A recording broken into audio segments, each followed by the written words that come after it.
Welcome back to Life Experiences with Dr. Amanda. So today I want to talk about your gift making room for you. Your gift making room for you.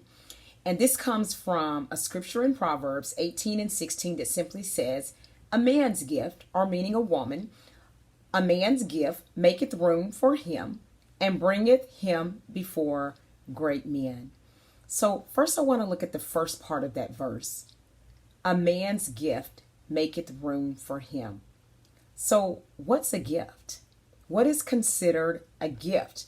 We know in the word it talks about spiritual gifts, such as prophesying and interpretation of tongues.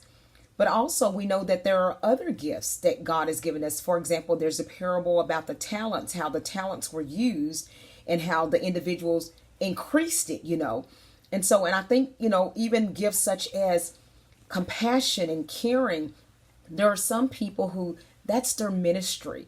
Like most of us as Christians, we're supposed to be compassionate and caring and intercessors, but there are some people who really God has given them a gift on how to reach people, how to make them feel at ease and comfortable. There are some people, even when they come upon complete strangers, that people feel impelled to just talk to them and share their lives with them because they have some kind of way that gift of compassion and encouraging others to reach out to them.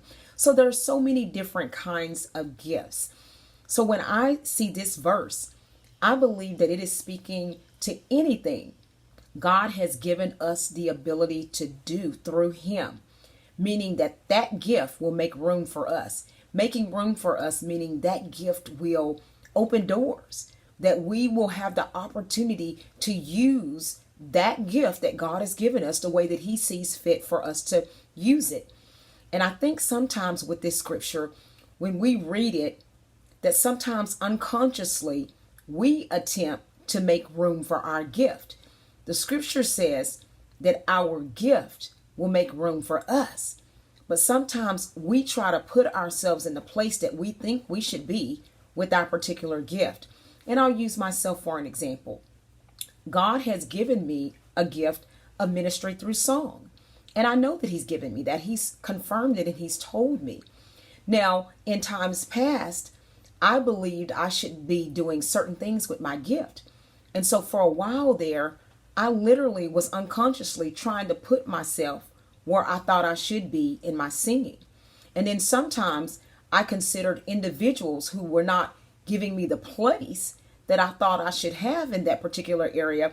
I considered them as enemies, even as if God's going to remove that person because he or she should have put me up and did not, or should be utilizing me more.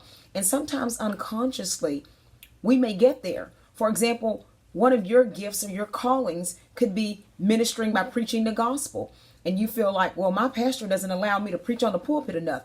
That may not be the only area that God's going to use you in that gift. So sometimes we're trying to put the plan in place for God instead of allowing our gift to make room for us.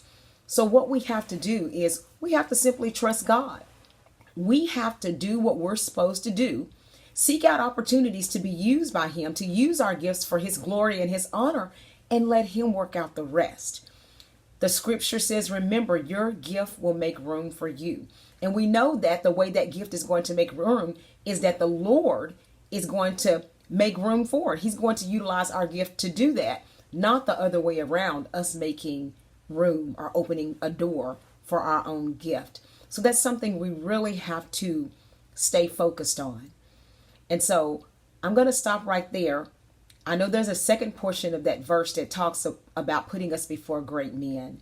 And so that's a whole nother subject all within itself, because when you think about great men, that can be someone who's on a high level, or when you just think about people in general, when we're thinking about it on a spiritual level, God has no respecter of persons. So any person that we're able to minister to with our gift would be considered great. So next time, I want to focus on the topic of the big picture, focusing on the big picture. Remember, we're talking about in God's plan.